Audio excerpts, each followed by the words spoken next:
Thailand और Myanmar में हाल ही में एक तेज भूकंप आया जिसकी तीव्रता 7.7 थी। इस भूकंप में 1700 से ज्यादा लोगों की जान चली गई और हजारों लोग घायल हो गए। थाईलैंड की राजधानी बैंकॉक में कई बिल्डिंग्स भी गिर गई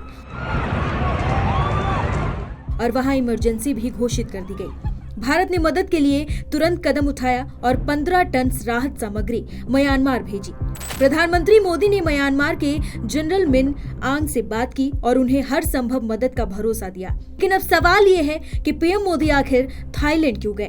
पीएम मोदी थाईलैंड इसलिए गए हैं क्योंकि वो 4 अप्रैल को होने वाले 6वें बिम्स्टेक शिखर सम्मेलन में भाग लेने वाले हैं। इस सम्मेलन में कई देश शामिल होंगे जैसे कि भारत, थाईलैंड, श्रीलंका, म्यांमार, बांग्लादेश, नेपाल और भूटान। पीएम मोदी वहां थाईलैंड के प्रधानमंत्री शिनावात्रा से भी मुलाकात करेंगे जहां वो व्यापार और सुरक्षा के मुद्दों पर चर्चा कर सकते हैं। हालांकि हाल ही में थाईलैंड में आए भूकंप के कारण इस दौरे की अहमियत और बढ़ गई है।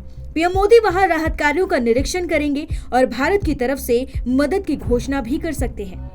इस प्रकार उनका दौरा न केवल शिखर सम्मेलन के लिए बल्कि थाईलैंड में राहत कार्यों के लिए भी महत्वपूर्ण है।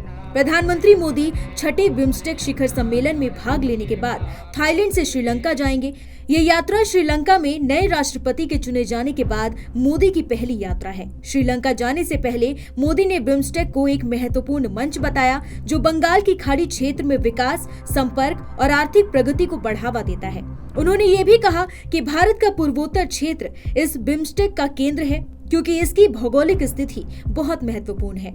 मोदी ने कहा कि वो बिम्स्टेक देशों के नेताओं से मुलाकात के लिए उत्सुक हैं ताकि सहयोग को मजबूत किया जा सके।